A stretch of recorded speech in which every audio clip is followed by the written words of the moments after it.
काली माता। माँ काली के रूप देखकर घबरा मत जाना, असुर का नाश करने माँ को इस रूप में पड़ा आना। जब इंद्रदेव सिंहासन शुंभ निशुंभ से हार गए, ब्रह्मा विष्णु समेत, तब सभी देवता एकत्रित कैलाश शिव जी के पास गए। शिव जी पार्वती जी के ओर देखते हैं, तब आदि शक्ति अपने रूप बदलकर कौशिकी रूप में आते हैं। एक शिला पर बैठ के तप करते हैं।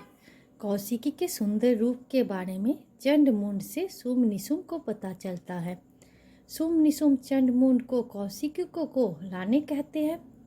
चंड मुंड जब असुरों का सेना के साथ आते हैं, तब कौशिकी ने चंडी रूप बनाया और काली रूप में आते हैं और शिला सिंह बन जाते हैं।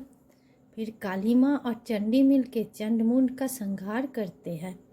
ये बात जब शुंभ निशुंभ को पता चलता है, तब वो अपनी सेना लेकर देवी से युद्ध करने आता है।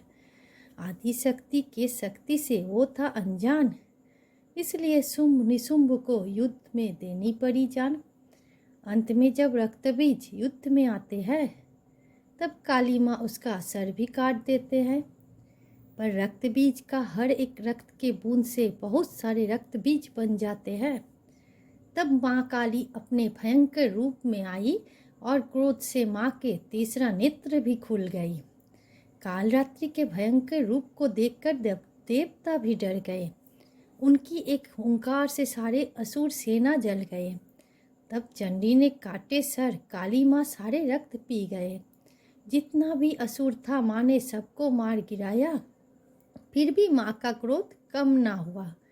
असुरों का रक्त पी के माँ उन्माद हो गया। क्रोध से काली माता की सारी संसार जलने लगा। सभी देवता तब शिव जी के पास आए माँ के रुद्र रूप को शांत करने के लिए।